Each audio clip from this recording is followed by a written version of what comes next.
This time, we will cut the 2440 12-20 timber plank into smaller boards. We will first make one cut along the length of 2440. Then cut the 2440 into 4 equal parts. Finally, stack the 5 boards together to precisely reach the machine's maximum cutting height of 80 millimeters. And cut it into 3 equal parts.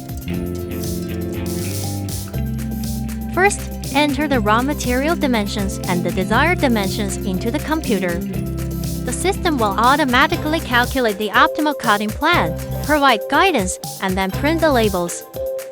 Let's begin.